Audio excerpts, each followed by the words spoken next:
You know, sometimes you have an idea and you just think to yourself, why not?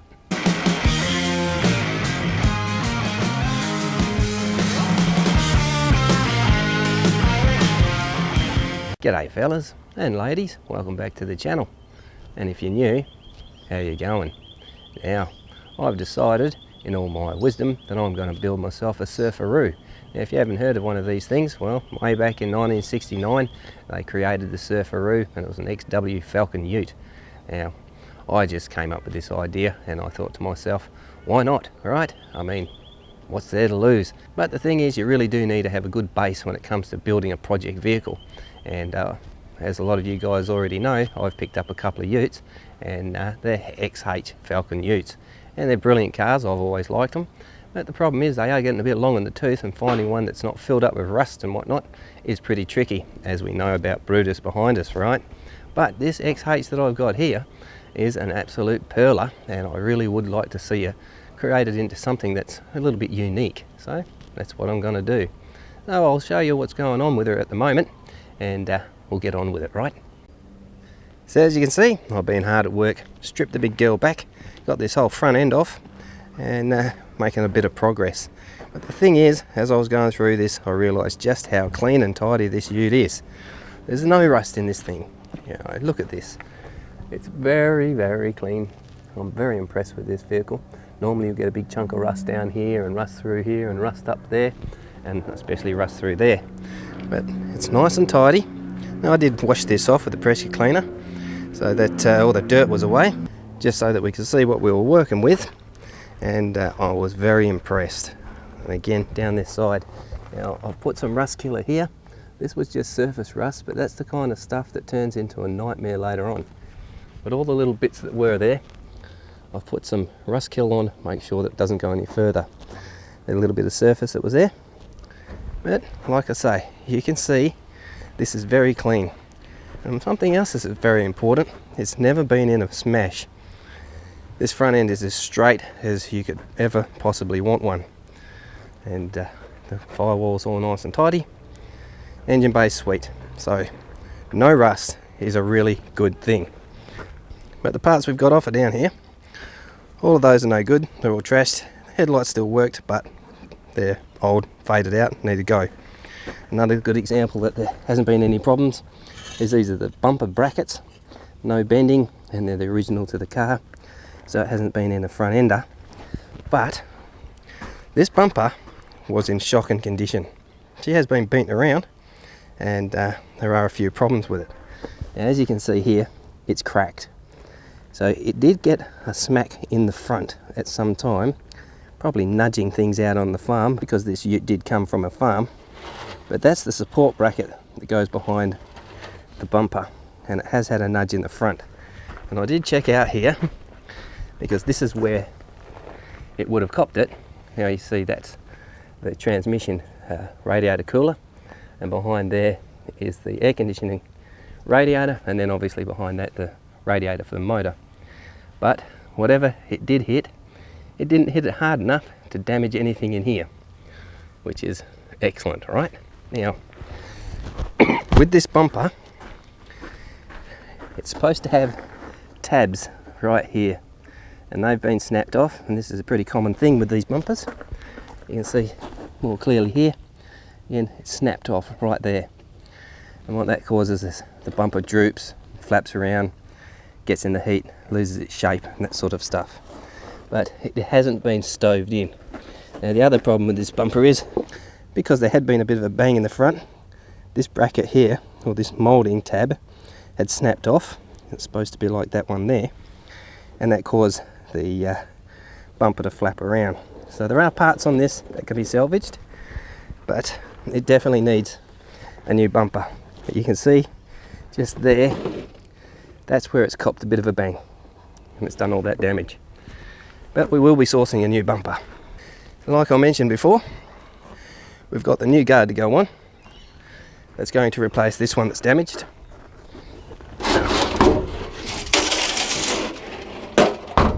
Because this one was damaged here, so we'll replace that guard.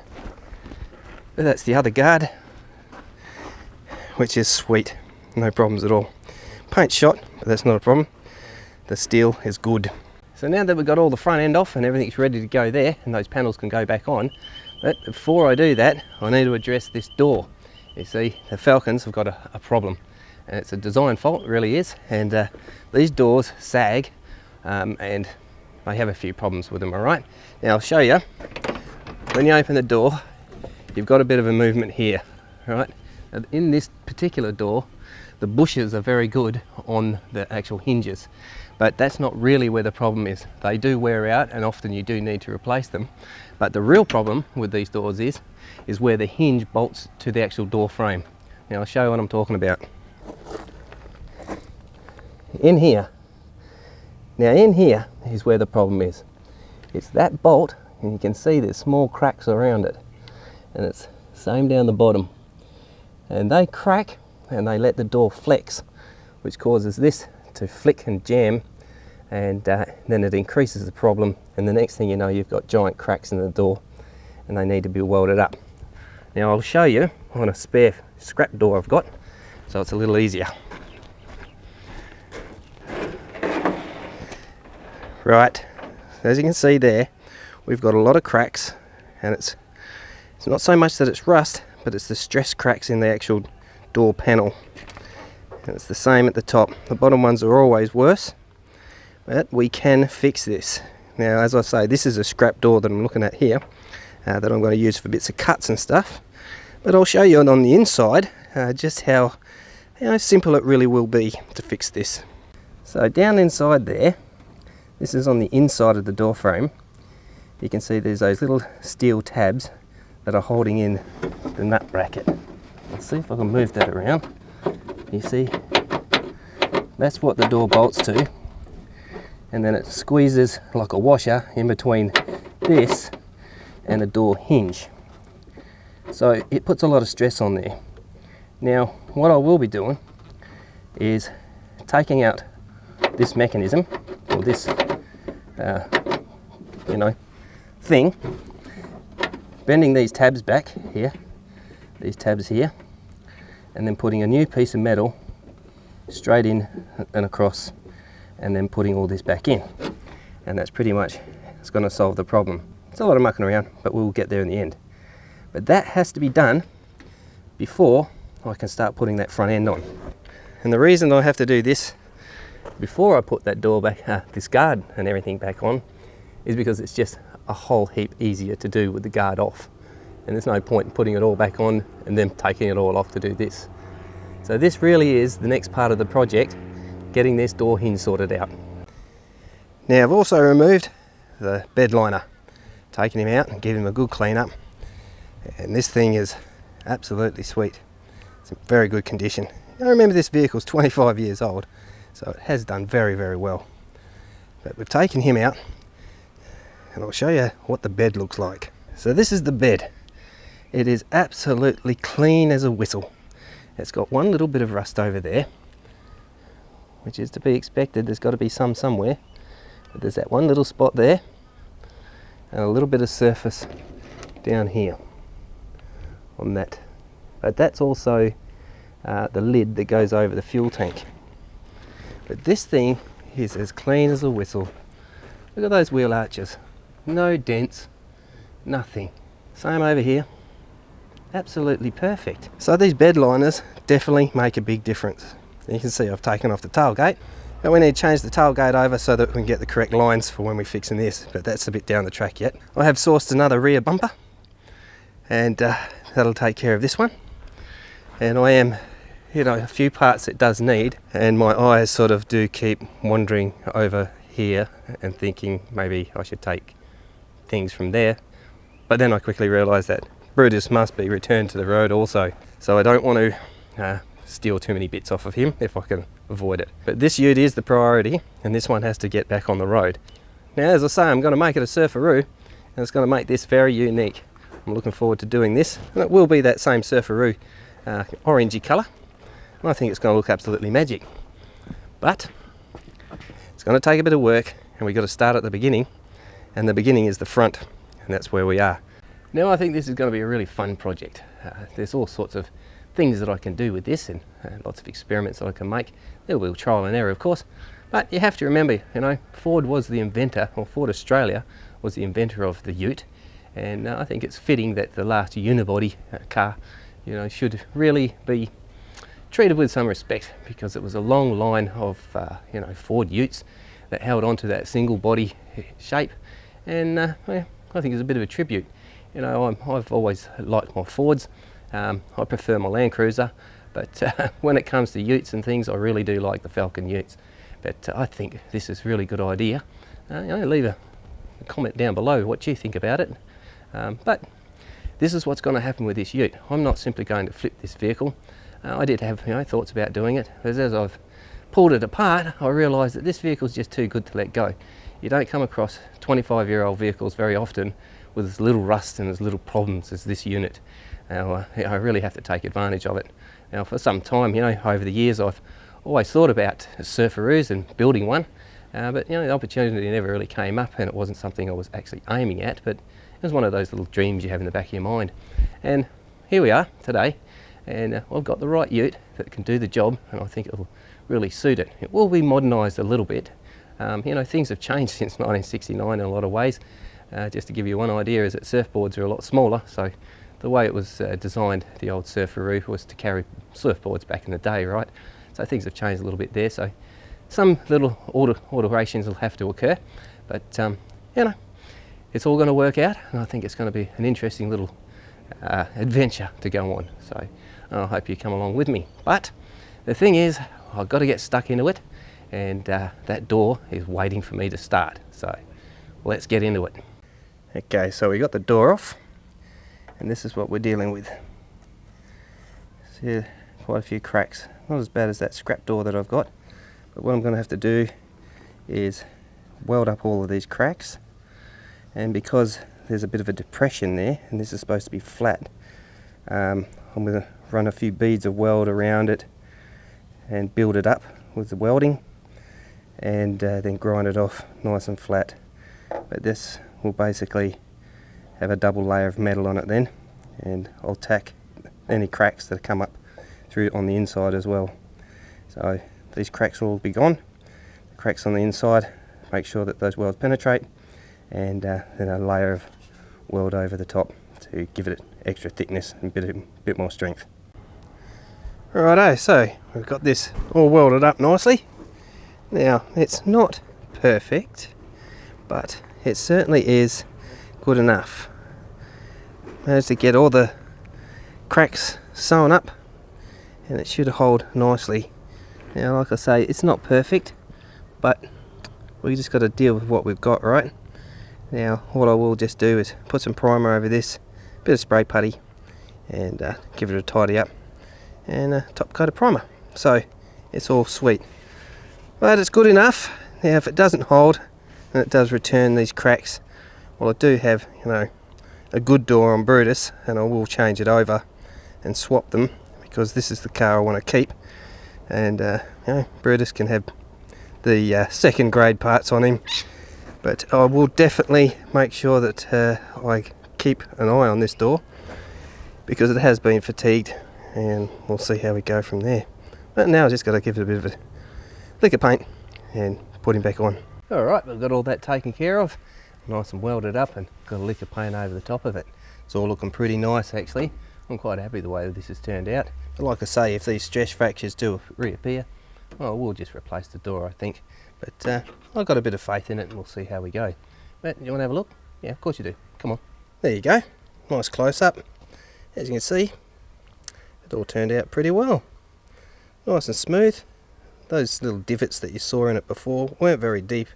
You know, I pumped in a lot of weld into it, but I just gave it a bit of a spray with some primer, and you can see that it came up pretty smooth. So we'll see how we go. We just got to fit him up now. Now, just before I fit this door up, I thought I'd show you this mirror. This is one that came off it, right? Now, I was telling you that there's a bit of heat, just a little bit of heat had affected this mirror, but on investigating the door, I'd thought before that this mirror had come off some other car and had been fitted on, you know, just it was dodgy.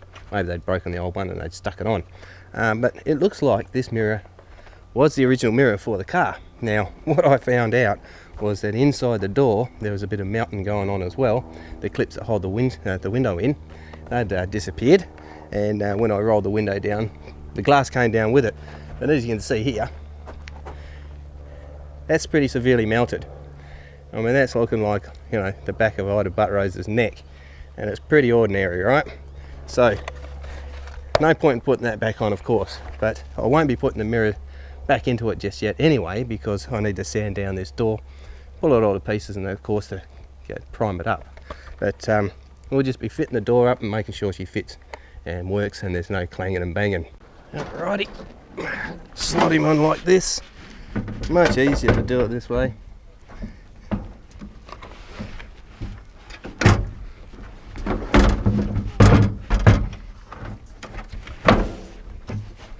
Right, now the catch just holds it in place so you can bolt him up without any drama. That's why it's so important to have that front guard off. Just bang a screwdriver in the hole, line up the little lug behind, start putting in your bolts.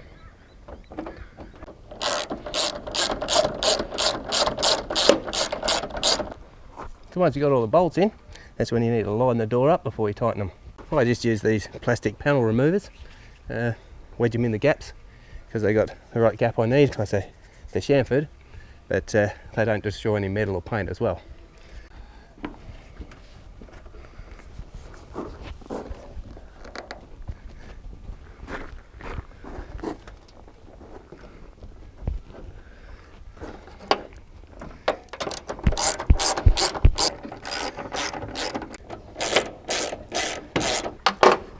Now, just before you do the final tighten up, you just double check, make sure that all your gaps and your lines are all right, and then you do the full tighten.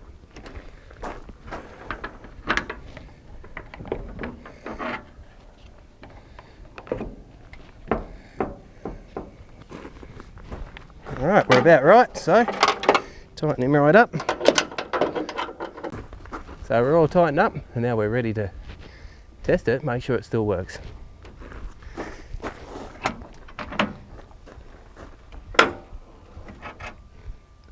Looking pretty good to me.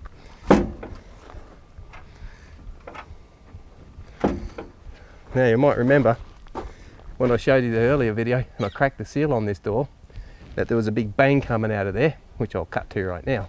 So we'll crack the seal on this big girl and have a bit of a look inside. As you can see now, no bang. Now it sounds a bit tinny on there because there's no seals in the door, then it's just metal on metal. But she is closing, and that's perfect. We've got a good seal, good clean gap up here, body line sunk in enough. It's working sweet. So what we have here is a success. The door works. So this door's come up a treat. I'm really quite happy about that. Now, I do think that I need to replace those bushes in those hinges, because there is just a little bit of movement still in there. So I'll have to pick up some of them. They're pretty easy to change over. No dramas, you don't even need to take the door off for that. But I'm pretty sure I also need to change the mechanism inside, because that heat that affected the door, you know, I'm starting to think that somebody left this thing very, very close to a campfire, or maybe even a bushfire, because we had some heat affected on the plastic there, as well as that mirror, and inside the door, everything that's plastic. Really, I was a bit stressed out, so it might explain this weird fading on the door as well. So there was some issues when it came to flames very close to the side of the big XH, but luckily it didn't catch fire, and we still have the car. But there's one other thing that I noticed as well, which I'll quickly show you. You see this glass here? That's delamination. So it goes to show you just how very, very hot it did get. I can't believe how close this thing was to catching fire. I'd say a few more seconds and she would have gone up in flames. But as I say, this door's all done and it's better than bacon.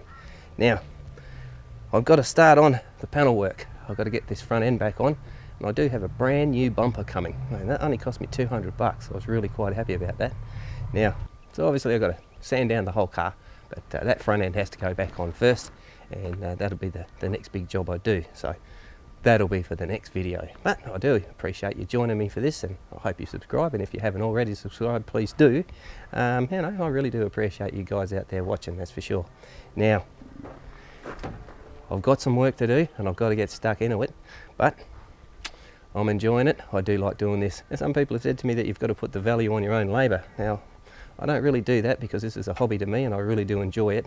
It gets me outside, gets me working, gets these lungs working, and it's all part of the fun for me. So how many people out there that have hobbies that not making any money off, but that's the way I look at it. There's also the other fact that I'm still working outside because I don't have my garage, but all of these things can be done outside, and I can certainly say I have worked in worse conditions building cars. The main part is that when you come to building a motor, you need a clean area. You know, you can't get around that, right? You really do need a garage or a clean area to rebuild a motor or gearbox, those sorts of things. And also you do need a clean area when it comes to spray painting. But I won't be spray painting this. I'll be just getting it into primer, and I will be having it professionally painted because that's what I want. And in fact, that's what the wife wants as well. She really likes this car, and I'm pretty lucky because the wife is encouraging me to build this thing. So or maybe it's just because it's orange and that's her favourite colour. Who knows? But whatever gets this done and it lets me do it, I'm going to agree with.